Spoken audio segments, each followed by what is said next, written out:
তিনি বিদ্রোহ, শান্তি আর ভালোবাসার অমর বার্তা ছড়িয়েছিলেন বিশ্বজুড়ে। শুধু গাইতেন না, বলতেন মানুষের মনের কথা। জয় করেছিলেন কোটি ভক্ত হৃদয়। রক সঙ্গীতের কিংবদন্তি জন লেনন, যার জন্ম ৯ অক্টোবর। লেননের জীবন শুরু পারিবারিক বিচ্ছেদের ছায়ায়। ছবি আঁকার নেশা তাকে নিয়ে যায় লিভারপুল আর্ট কলেজে। হঠাৎ মায়ের মৃত্যু বদলে দেয় জীবনপথ। দুঃখ ভুলতে তিনি ডুবে যান গানের জগতে। বন্ধুদের সঙ্গে গড়ে তোলেন কোয়ারিম্যান, যা পরিণত হয় ইতিহাসের সবচেয়ে জনপ্রিয় ব্যান্ড দ্য বিটলসে।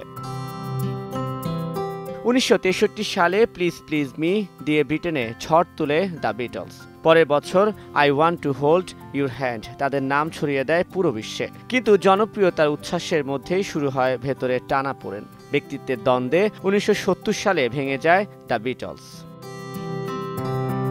এরপর যুদ্ধবিরোধী আন্দোলনে পরিণত হয় তার কণ্ঠস্বর। গিভ পিস এ চান্স হয়ে ওঠে বিশ্ব শান্তির প্রতীক। ভিয়েতনাম যুদ্ধের বিরুদ্ধে তার প্রতিবাদ এতই শক্তিশালী ছিল যে তৎকালীন মার্কিন প্রেসিডেন্ট নিক্সন চেয়েছিলেন তাকে দেশ ছাড়তে বাধ্য করতে।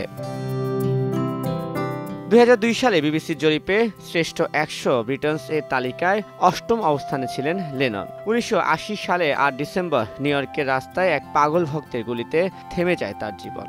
কিন্তু থেমে যায়নি তার সুর। আজও পৃথিবীর মানুষ লেননের গানে খুঁজে পায় ভালোবাসা, শান্তি আর মানুষের প্রতি বিশ্বাস।